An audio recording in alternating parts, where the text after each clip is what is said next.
Narito na naman tayo para sa isang napaka-sweet at nakakakilig na love story nila Kalingap Edu at Ate Viancy. Tulad mo ay aking makilala at kung ano ako'y Para sa pagpapatuloy ng ating love story ay grabe talagang lakas ng bagyo noong araw na yon.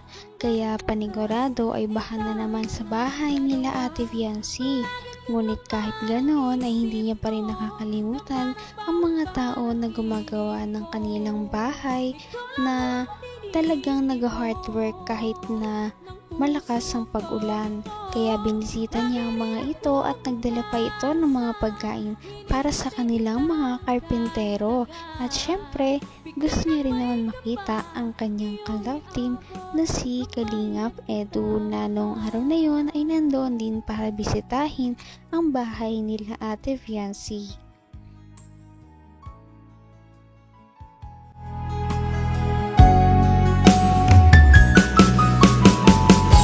ang nais ko lang. Yan.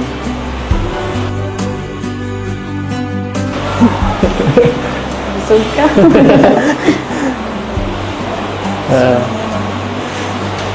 Nice tan ka. Nice tan.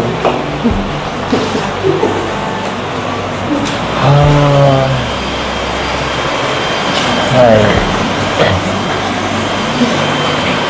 Pero baka nagtambo ka. Inuwi ako nun eh. Matampo sana po ako kung hindi ka nagpaalam. Siyempre. Nagpaalam ko baga naman po.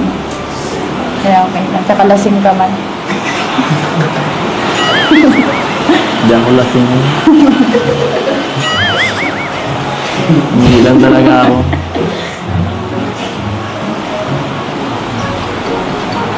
Siyempre. Makapagpanay sweet. Maumay ka agad, no? Pangit yung palaging sweet eh. Pangit yun. Minsan sweet, minsan masungit, minsan pabebe.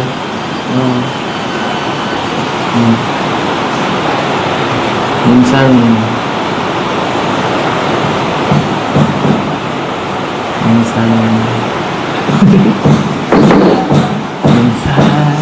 sa'yo. Uy.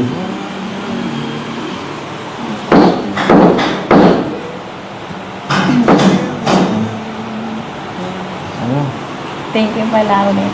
Doon. Saan? Kapaghatid ka gabi. Ha? Thank you. Para yun lang. Siyempre. Dapat. Kahit bagyo ay hindi talaga ito alintana sa kanilang love team at talagang makikita natin kung gaano sila kasaya na magkasama kahit na malakas ang bagyo. Nag-uusap lamang sila ngunit kontento na sila sa oras na mayroon sila ngayon dahil minsan na lamang sila magkita dahil nga may pasok na rin si Ate Viancy at busy. Palagi.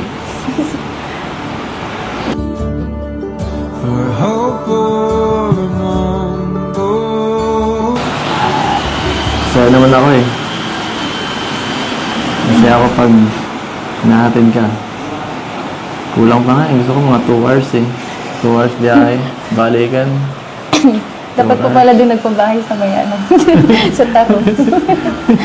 Para mas matagal. Mas matagal na samahan, di ba?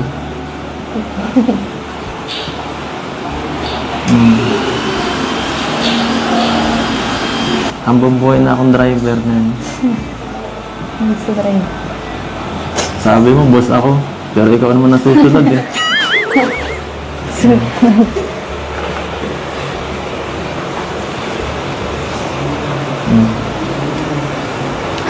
Ano masasabi mo?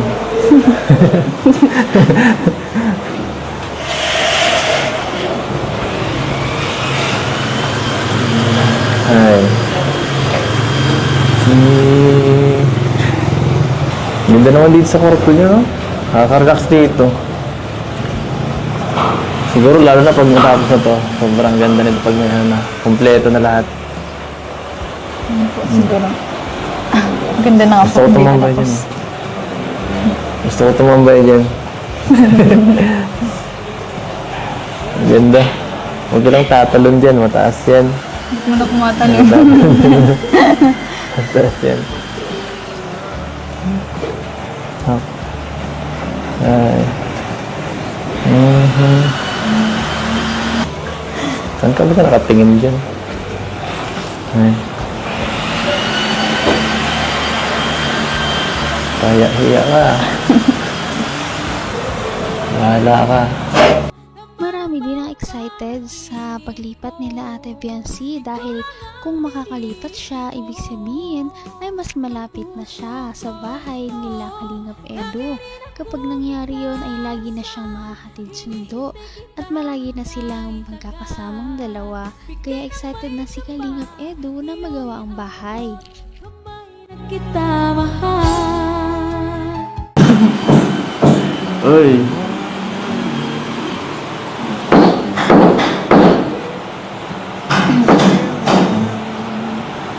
Ano? Thank you pala ulit. Doon. Ha? Saan? Kapaghatid ka gabi. Ha? Thank you. Para yun lang? Siyempre. Dapat days ano na yun, parang given na yun. Hindi ka na kailangan magpasalamat palagi. Our hope for the mundo. Masaya naman ako eh. Masaya ako pag nahatin ka. Kulang pa nga eh. Gusto ko mga 2 hours eh. 2 hours biyahe. Balikan. Dapat po pala din nagpabahay sa may ano. Sa taro. Para mas matagal. Mas matagal na samahan, di ba?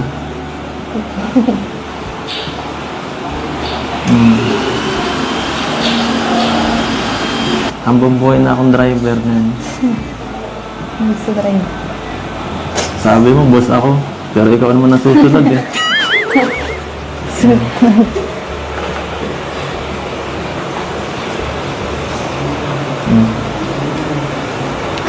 Ano masasabi mo?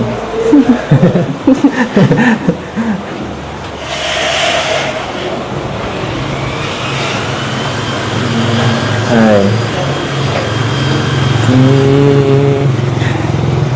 Ganda naman dito sa kwarto nyo, no? Nakaka-relax dito.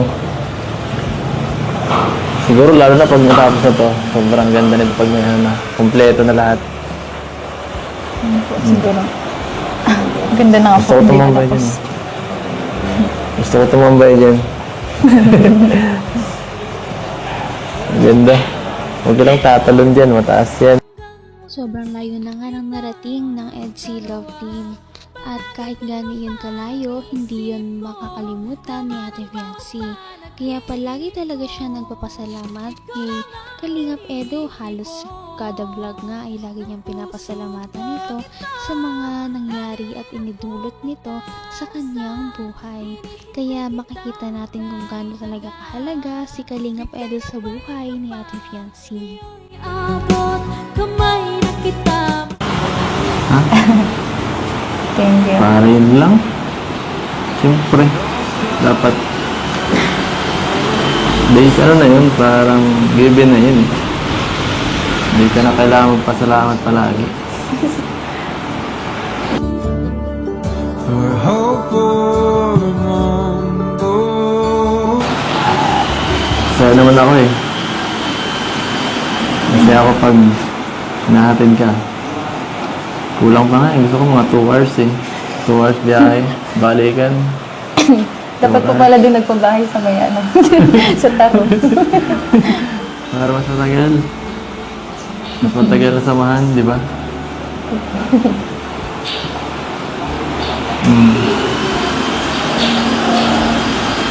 Hambang buhay na akong driver na. Gusto drive. Sabi mo, boss ako. Pero ikaw naman nasusunod eh.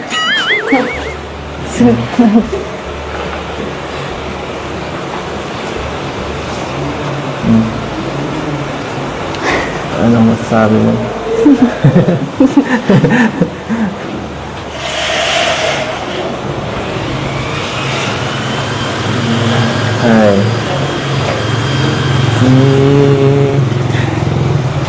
Ganda naman dito sa kwarto niyo, no? Nakaka-relax dito. Siguro lalo na pag matapos na to, sobrang ganda nito pag may ano na, kompleto na lahat. Siguro.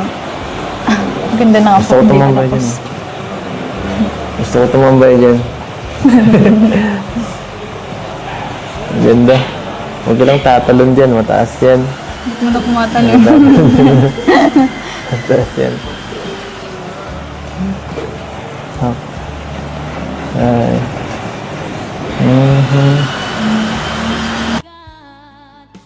Maganda talagang lahat sa nalalapit na paglipat ng bahay ni Ate Fiancé. Kaya pag nangyari ito, mas marami na rin silang time sa isa't isa para makapag-date kahit may cameraman o wala. At yan ang ating naabangan sa mga susunod pa nating mga video. Abangan pa natin ang mga kilig moments nila. Napaka-sweet talaga nila at napakabait ng tambalang ito kaya maraming sumusuporta. Kaya naman sana ipatuloy natin silang suportahan at mahalin si Fiancé, si Kalingap Edu at ang Kalingap team. Yun lamang at maraming salamat sa panonood. Abangan natin kung magkakatuluyan ba talaga si Kalingap Edu at Fiancé. Hanggang sa muli! Bye! Ngayon'y abot kamay na kita.